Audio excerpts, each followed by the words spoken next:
warahmatullahi wabarakatuh. Halo semuanya. Kami dari kelompok 19 di sini akan mempresentasikan hasil diskusi kami, yaitu mengenai asuhan keperawatan agregat dalam komunitas kesehatan wanita, yaitu dysmenorrhea.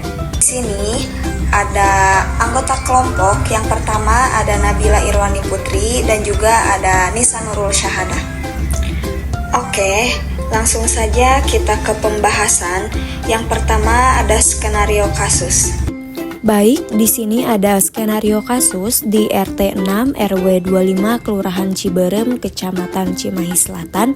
Terdapat sekitar 250 penduduk dengan mayoritas bekerja sebagai buruh pabrik, pedagang kecil, dan karyawan toko.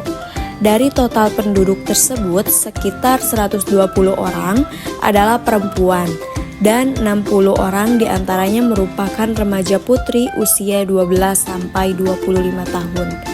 Hasil pengkajian menunjukkan bahwa sekitar 65% remaja putri sering mengalami nyeri head atau dysmenorrhea yang mengganggu aktivitas sekolah dan kegiatan sehari-hari.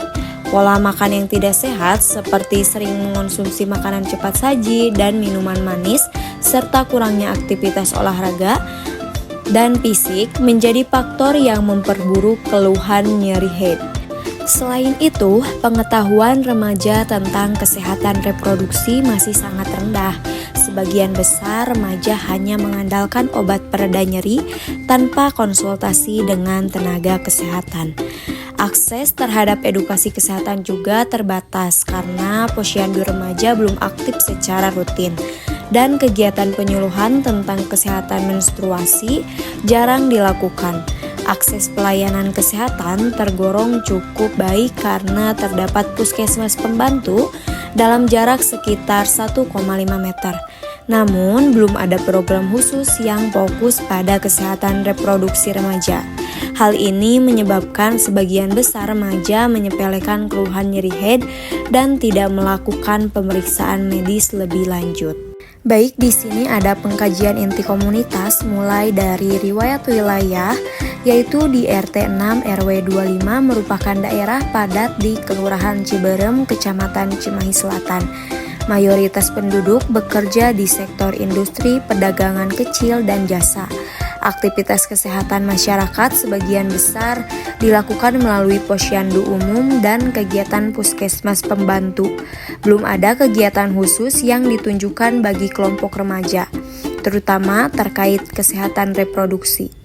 Selanjutnya ada demografi yang jumlah penduduknya itu sekitar 250 jiwa, laki-lakinya itu 30 orang, perempuannya 128 orang atau setara dengan 48%. Dari jumlah perempuan terdapat 60 remaja putri usia 12-25 tahun dan sekitar 65%, 39 orang remaja putri mengalami nyeri head atau dysmenorrhea yang mengganggu aktivitas sekolah dan kegiatan sehari-harinya. Yang ketiga di sini ada pola hidup dan makanan. Nah, sebagian besar remaja memiliki pola makanan yang tidak seimbang, sering mengonsumsi makanan cepat saji, minuman yang manis, jarang makan sayur dan buah, aktivitas fisik rendah karena minim olahraga dan lebih banyak waktu di rumah dengan gawai.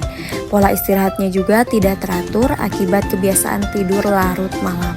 Yang keempat, di sini ada akses pelayanan kesehatan. Akses pelayanan kesehatan tergolong cukup baik karena terdapat puskesmas pembantu berjarak kurang lebih 1,5 meter.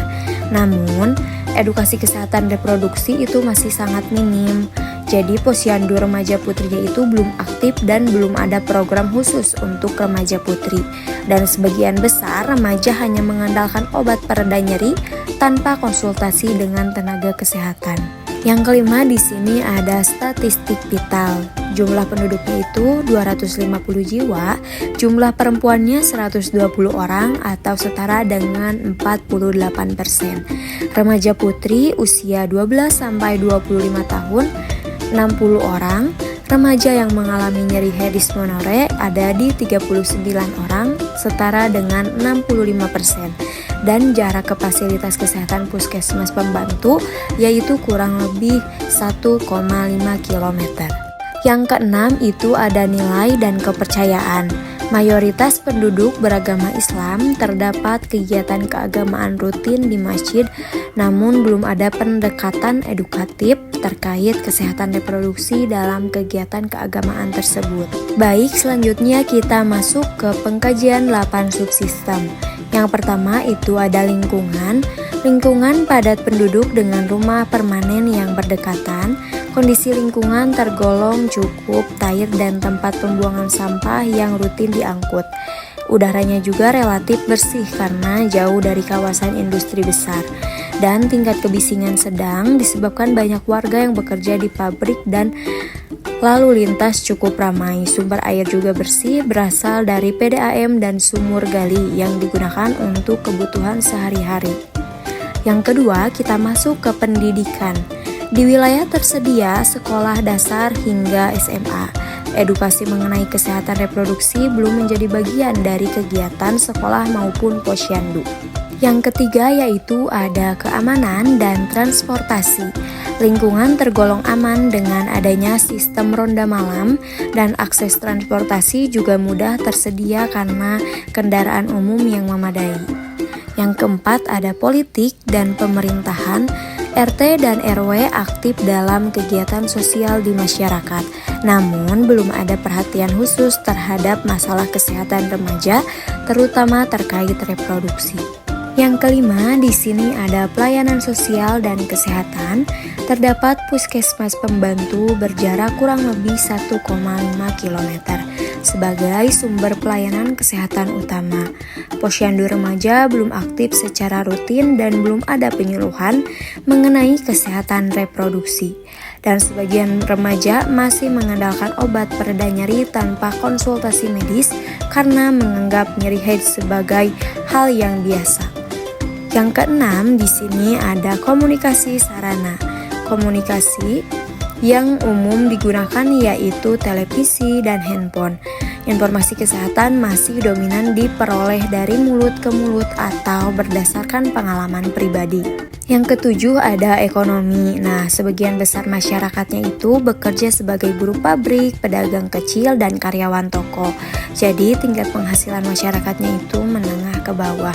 Yang kedelapan ada rekreasi.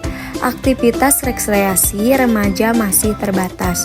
Sebagian besar remaja lebih sering menghabiskan waktu di rumah dibandingkan beraktivitas di luar, serta kurangnya aktivitas olahraga memperburuk keluhan nyeri head dan berdampak pada kebugaran tubuh.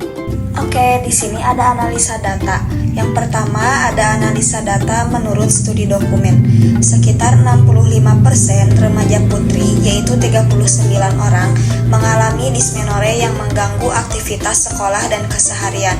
Posyandu remaja belum aktif serta belum ada perencanaan kesehatan reproduksi khusus. Selain itu pula, pola makan remaja cenderung tidak sehat karena sering mengkonsumsi makanan cepat saji dan minuman manis. Remaja juga tidak rutin melakukan pemeriksaan kesehatan dan akses terhadap edukasi reproduksi masih terbatas.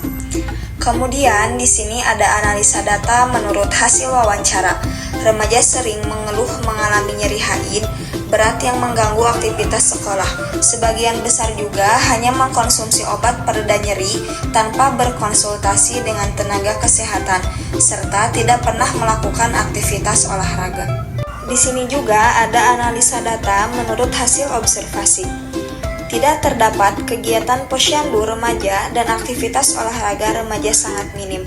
Selain itu, informasi mengenai kesehatan reproduksi masih terbatas, ditandai dengan kurangnya poster atau media edukasi di sekolah maupun lingkungan sekitar. Dan analisa data yang terakhir di sini ada menurut data sekunder.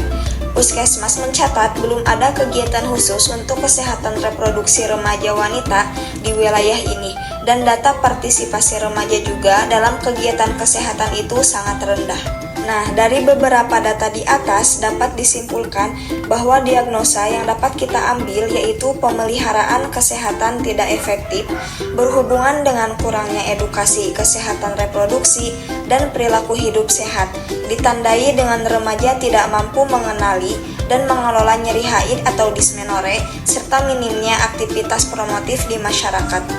Untuk diagnosa pemeliharaan kesehatan tidak efektif, diberikan kode D00117. Oke, kita lanjut. Di sini ada intervensi keperawatan. Pemeliharaan kesehatan tidak efektif dengan kode D00117 ada definisi ketidakmampuan individu atau kelompok mengenali, mengelola, atau menemukan bantuan untuk mempertahankan kesehatan reproduksi. Penyebabnya kurangnya edukasi kesehatan reproduksi dan perilaku hidup sehat. Gejala dan tanda mayornya, yang pertama ada pola makan tidak sehat, fast food atau minuman manis. Kemudian tidak melakukan konsultasi medis, kemudian posyandu remaja belum aktif, kemudian minimnya aktivitas olahraga, dan yang terakhir 65% remaja mengalami dysmenorrhea berat. Di sini ada luaran. Setelah dilakukan intervensi keperawatan selama 6 kali kunjungan kali 120 menit, diharapkan yang pertama menunjukkan perilaku adaptif meningkat, kemudian menunjukkan pemahaman perilaku sehat meningkat, dan yang terakhir kemampuan menjalankan perilaku sehat meningkat. Kemudian di sini ada intervensi keperawatannya. Yang pertama ada pendidikan kesehatan. Edukasi tentang penyebab, pencegahan, dan penanganan dysmenorrhea. Edukasi tentang pola makan sehat dan olahraga ringan saat menstruasi. Dan yang terakhir, diskusi kelompok menggunakan media leaflet dan poster. Kemudian, intervensi keperawatan yang kedua yaitu proses kelompok. Yang pertama, membentuk kelompok remaja sehat saat haid. Dan yang kedua, kegiatan berbagi pengalaman antar remaja. Untuk intervensi keperawatan yang ketiga yaitu ada pemberdayaan masyarakat. Melatih kader remaja sebagai edukator, kemudian mengaktifkan kembali posyandu remaja. Untuk intervensi keperawatan yang keempat yaitu ada kemitraan. Kolaborasi dengan puskesmas pembantu dan sekolah untuk penyuluhan rutin mengenai dysmenorrhea. Untuk intervensi keperawatan yang terakhir yaitu ada intervensi profesional. Konseling individu untuk remaja dengan dysmenorrhea berat, tindak lanjut atau rujukan ke puskesmas bila nyeri tidak teratasi. Kemudian kita lanjut kepada peran perawat komunitas. Yang pertama ada edukator. Memberikan edukasi tentang nyeri haid, pola makan sehat, olahraga, dan kebersihan diri. Dan yang kedua, ada fasilitator. Membentuk kader remaja dan mengaktifkan posyandu remaja. Yang ketiga, ada kolaborator. Bekerja sama dengan puskesmas, sekolah, dan masyarakat dalam edukasi reproduksi. Dan yang keempat, yaitu motivator. Mendorong remaja dan orang tua untuk peduli dan terbuka terhadap kesehatan reproduksi. Dan yang terakhir yaitu inovator. Mengembangkan program kreatif seperti kampanye dan edukator. Selanjutnya di sini ada fungsi perawat komunitas. Yang pertama ada fungsi independen. Melakukan pengkajian kesehatan remaja, memberi edukasi langsung, dan menyusun rencana tindakan keperawatan secara mandiri. Kemudian ada fungsi dependen, bekerja sama dengan tim kesehatan dalam program KRR, serta melakukan rujukan medis bila diperlukan. Dan yang terakhir ada fungsi interdependen, berkolaborasi dengan kader, sekolah, masyarakat, dan keluarga dalam penyuluhan serta program remaja sehat. Kemudian di sini ada kode etik keperawatan. Yang pertama ada beneficence atau berbuat baik. Perawat melakukan kegiatan edukasi dan pemeriksaan dasar untuk membantu remaja mengurangi keluhan dysmenorrhea dan memperbaiki kebiasaan hidup sehat. Kemudian yang kedua ada non-maleficence atau tidak merugikan. Perawat memberikan informasi yang benar dan ilmiah agar remaja tidak salah dalam menangani nyeri haid seperti penggunaan obat berlebihan. Kemudian ada veracity atau kejujuran. Perawat menjelaskan secara jujur kondisi kesehatan reproduksi dan pentingnya pemeriksaan medis bila nyeri berlanjut. Kemudian ada justice atau keadilan. Perawat memberikan pelayanan edukasi kepada seluruh remaja tanpa membedakan status sosial atau ekonomi. Dan yang terakhir yaitu ada autonomi atau kemandirian. Perawat memberikan ruang bagi remaja untuk mengambil keputusan dan mengelola kesehatannya dengan pengetahuan yang tepat. Sekian pemaparan materi dari kelompok kami. Mohon maaf apabila ada kesalahan kata. Wassalamualaikum warahmatullahi wabarakatuh.